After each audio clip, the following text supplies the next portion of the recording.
నమస్తే అండి. Yanam Godavari A to జెడ్‌కు welcome అండి. ఈరోజు ఈ వీడియోలో చేపలు, పీతలు ఎలా చేసుకోవాలి అనేది మాత్రమే వీడియోలో చూపించానండి. ఫుల్ వీడియో స్కిప్ చేయకుండా చూడండి. పీతలను ఎలా చేయాలి, చేపలను ఎలా శుభ్రం చేసుకోవాలి మీకు ఈ వీడియోలో ఫుల్ క్లియర్‌గా ఉంటుంది. నా ఛానల్ని ఫస్ట్ టైం చూస్తున్నట్లయితే లైక్ చేయండి, షేర్ చేయండి, సబ్స్క్రైబ్ చేయడం మర్చిపోకండి. అలాగే బెల్ ఐకాన్ని ఆల్లో పెట్టుకోండి. మీకు నా వీడియోలు నోటిఫికేషన్కి వస్తాయి. ఈ వీడియోని అయితే ఫుల్గా చూసేయండి. పీతలే కదండి, వీడియో చివరి వరకు చూస్తే చేపలు కూడా చేయడం మీకు తెలుస్తుంది. వీడియో అయితే లెంతీగానే ఉంటుందండి, ఎందుకంటే చేపలు చేయడం పీతలు చేయడం కదండి. వెంటనే అయితే అయిపోదు కదా. వంటలాగా చేసుకునే ప్రాసెస్ ఎక్కువ ఉంటుందండి. పీతలను శుభ్రం చేయడమైనా, చేపలను శుభ్రం చేయడమైనా, అవి శుభ్రం చేసే ప్రాసెస్సే చాలా ఎక్కువ ఉంటుంది. కూరదేముందండి, 10 నిమిషాల్లో వండేసుకోవచ్చు. కానీ ఈ చేపలని పీతల్ని చేయడమే ఎక్కువ టైం పడుతుంది. మీరైతే పూర్తి వీడియోని చూసేయండి.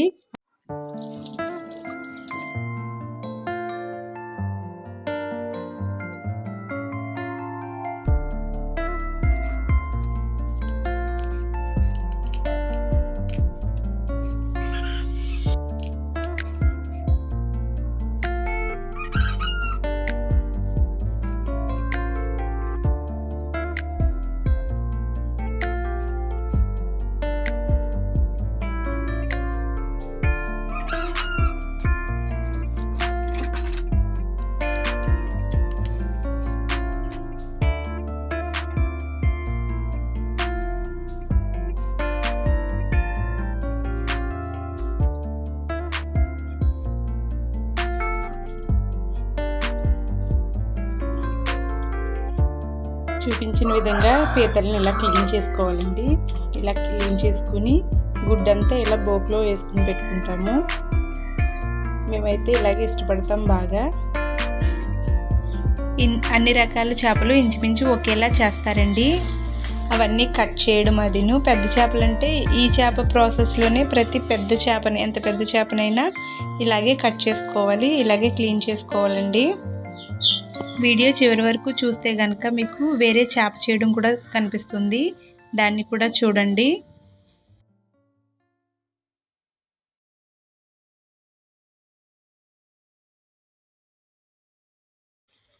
పులుసంతా ఇలా గీసేసుకోవాలండి శుభ్రంగా. ఇలా గీసేసుకున్న తర్వాత చేపని శుభ్రంగా తోముకోవాలండి. ఈ తోమడంలో ఏమైనా తేడా వస్తే, అంటే మనం సరిగా తోముకోకపోతే కనుక కూర నీసు వాసన వస్తుందండి. అందుకే చేపని ఎక్కువ నీళ్లు వేసి శుభ్రంగా తోముకోవాలండి. ఇలా తోముకుంటేనే మన కూర నీసువాసన రాకుండా ఉంటుంది.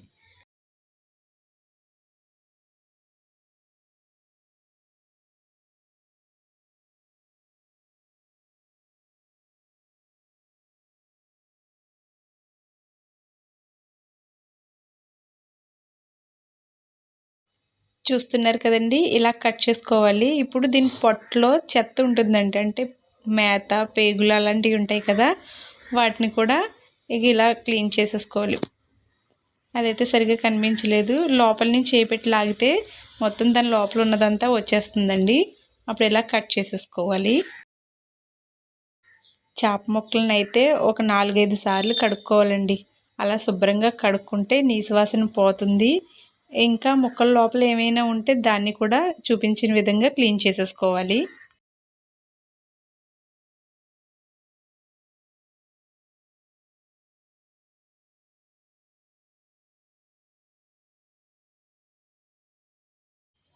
చెప్పాను కదండి, ఈ చేపలేనండి.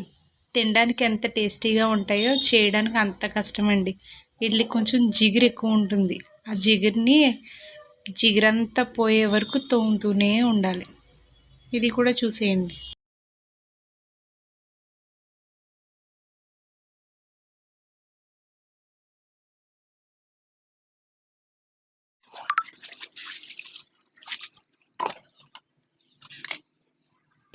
తోముతూనే ఉండాలి. ఎలాగో ఒక 10-15 నిమిషాల పాటు జిగురంతా పోయే వరకు తోముతూనే ఉండాలండి.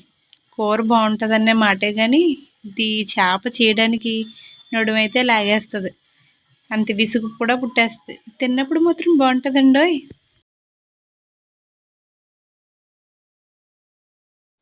ముక్కలన్నీ కట్ చేసుకున్న తర్వాత దీన్ని కూడా ఒక 4-5 సార్లు వాటర్ వేసుకుని కడుక్కోవాలండి. అలా శుభ్రంగా కడుక్కోవడం వల్ల నీసు వాసన రాదు.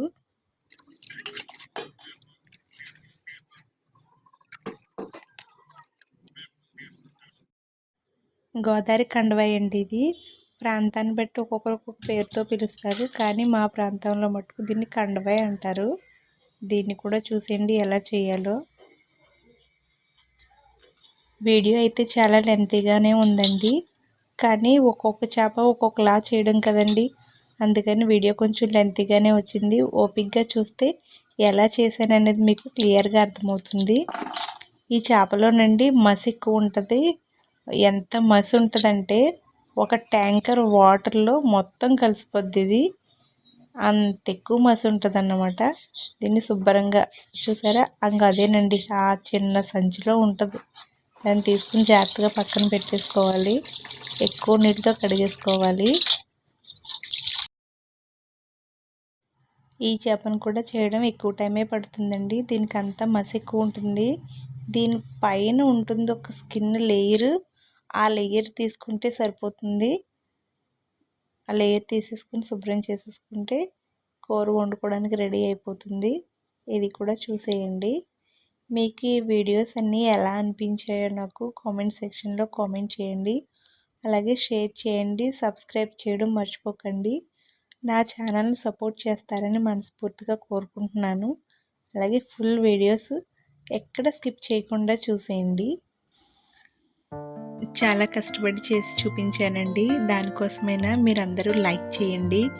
ఎక్కువ లైక్ చేస్తారని కోరుకుంటున్నాను. మీరు ఎక్కువ లైక్ చేయడం వల్ల మరికొంతమంది చూసే అవకాశం ఉంటుంది. ఈ వీడియో ఎక్కువ మంది చూసే అవకాశం ఉంటుంది కదండి, అందుకోసమైనా లైక్ చేయండి. నా వీడియోని, నా ఛానల్ని ఇలాగ సపోర్ట్ చేస్తూ ఉండండి.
నా వీడియోని చివరి వరకు చూసినందుకు మీ అందరికీ థ్యాంక్ యూ ఫర్ వాచింగ్ అండి.